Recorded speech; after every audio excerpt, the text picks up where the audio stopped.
vote দিব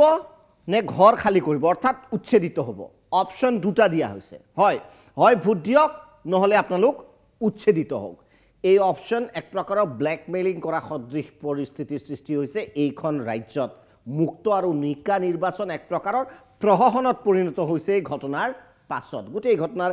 গোটেই বিস্তৃতভাৱে আপোনালোকক এতিয়া জনাব বিচাৰিছো ভোট গ্ৰহণৰ প্ৰাক্ষণত ভোটাৰক ভাবুকি প্ৰদানৰ ভয়ংকৰ ঘটনা আৰু অভিযোগ উঠিছে ৰাজ্যৰ এগৰাকী শীৰ্ষ বন বিষয়াৰ বিৰুদ্ধে দলে বলে গৈ একেদৰে ভোটাৰক ভাবুকি প্ৰদান কৰা অভিযোগ উঠিছে এইগৰাকী বন বিষয়াৰ বিৰুদ্ধে ভোট যুদ্ধত জয় হোৱাৰ বাবে শাসকীয় চৰকাৰখনে ৰাজ্যৰ প্ৰশাসন ব্যৱস্থাকো ব্যৱহাৰ কৰাৰ অভিযোগ উত্থাপন হৈছে বৰাক উপত্যকাৰ কৰিমগঞ্জ জিলাৰ ৰাতাবাৰী অঞ্চলত একাংশ বন বিষয়াৰ নেতৃত্বত ভোটাৰত ভাবুকি দিয়াৰ ভয়ংকৰ ঘটনা অভিযোগৰ আঙুলি উঠিছে বন বিভাগৰ বিশেষ মুখ্য সচিব MK যাদৱ নামৰ শীৰ্ষ বিষয়াৰ বিৰুদ্ধে অভিযোগ অনুসৰি 8 গৰাকীকৈ বন বিষয়াক লৈ 40-50 জনীয়া এটা দলৰ নেতৃত্বত দিয়া AK যাদৱে ভাবুকি প্ৰদান কৰিছিল ৰাজাবাৰীৰ বুটুকুচি গাঁৱৰ একাংশ বাসিন্দা কি কৈছিল 21 এপ্ৰিলৰ পৰা ভোট গ্ৰহণৰ আগদিনালৈকে লোকসকলক এনেদৰে ভাবুকি প্ৰদান কৰি আহিছিল বন বিভাগে আৰু বছৰ বছৰ ধৰি সেই গাঁৱত বাস কৰি থকা লোকসকলক যাদৱৰ নেতৃত্বাধীন দলটোৱে বিজেপিক ভোট দিবৰ বাবে হেঁচা প্ৰয়োগ কৰাৰ অভিযোগ মতে কৰিমগঞ্জ লোকসভা সমষ্টিৰ বিজেপি প্ৰাৰ্থী কৃপানাথ মাল্লাক ভোট নিদিলে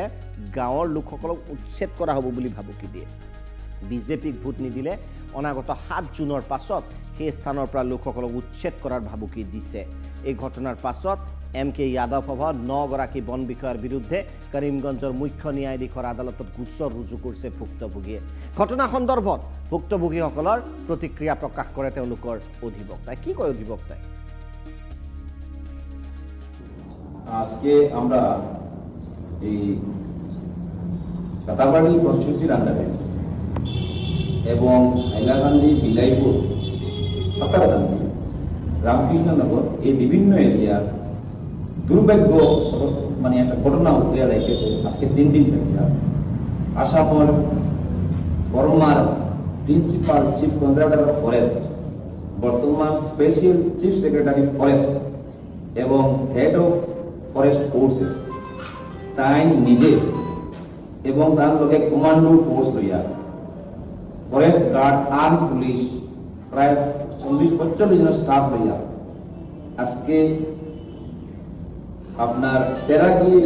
রেঞ্জ ফরেস্ট ক্যাম্পিং করিয়া ওখানে পাঠিয়ে থাকি বিভিন্ন গ্রুপে 5 গ্রুপ করিয়া বিভিন্ন ধরনের বিট অফিসার রেঞ্জার ফরেস্টার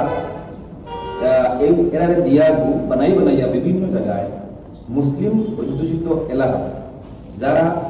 ঘাস মাটি সিলিং মাটি চা বাগানের মাটি এইরকম মাটিত বসবাস করা আছে 50-60 বছর থেকে গতিকে সেয়া আছিল অভিযোগ এই অভিযোগ কিমান সঁচা সেয়া পৰৱৰ্তী সময়ত নিৰ্ধাৰণ হ'ব কিন্তু যদি এই অভিযোগ সঁচা তেনেহ'লে নিশ্চয় এনে ধৰণৰ ঘটনা গণতন্ত্ৰৰ প্ৰতি ভাবুকি আৰু আদালতে নিশ্চয় এনে ঘটনা প্ৰবাহৰ বিৰুদ্ধে যথোচিত শাস্তিমূলক ব্যৱস্থা গ্ৰহণ কৰাটো প্ৰায় নিশ্চিত হ'ব